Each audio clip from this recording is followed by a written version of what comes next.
Fortifie-toi, prends courage, n'abandonne pas. Fortifie-toi et prends courage, n'abandonne même pas. N'essaie même pas d'abandonner. Je vais parler à toi qui a une promesse. Je vais parler à toi qui fait quelque chose, qui est dans un bon chemin, qui travaille mais qui ne voit pas encore le résultat de ce que tu fais.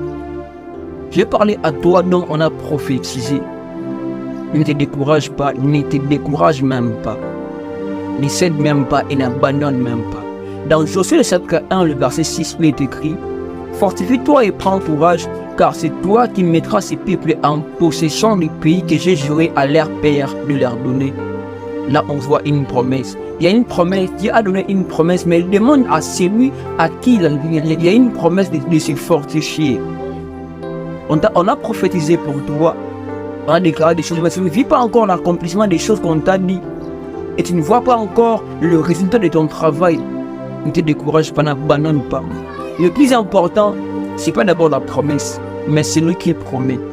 Et aussi longtemps que tu n'as pas perdu celui qui t'a promis la promesse, celui qui t'a dit des choses, laisse-moi te dire que non, ce qu'on t'a dit, ça finira toujours par s'accomplir.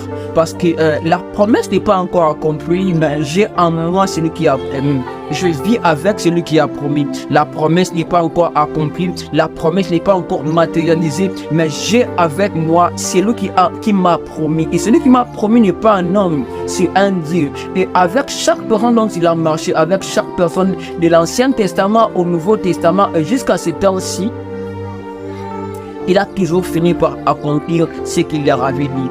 Alors ne désespère pas. Ne désespère pas, peu importe ce que tu vois, peu importe l'incompatibilité de la promesse de Dieu et de ta vie réelle. Ne désespère pas, n'abandonne pas, fortifie-toi, prends courage. Et au contraire, déclare: je vivrai toujours ma promesse. Parce que j'ai la promesse et j'ai aussi les prometteurs. Et le plus important, je viens de le dire, c'est pas d'abord la promesse. Parce que ça sert à quoi une promesse sans la personne qui l'a promis? Toi, tu n'as pas perdu celui qui t'a promis ta promesse. Tu n'as pas perdu Dieu. Alors pourquoi tu désespères? Courage. Et même si tu ne vois pas le zèbre de ton travail, même si tu ne vois pas ce que tu fais, ne désespère pas, n'abandonne pas. Confie-toi à Dieu et continue à faire ce que tu dois faire, ce qu'il faut que tu fasses. Tu finiras un jour par voir le résultat de ton travail. Ne désespère pas, persévère, continue. Les bonnes choses sont devant toi.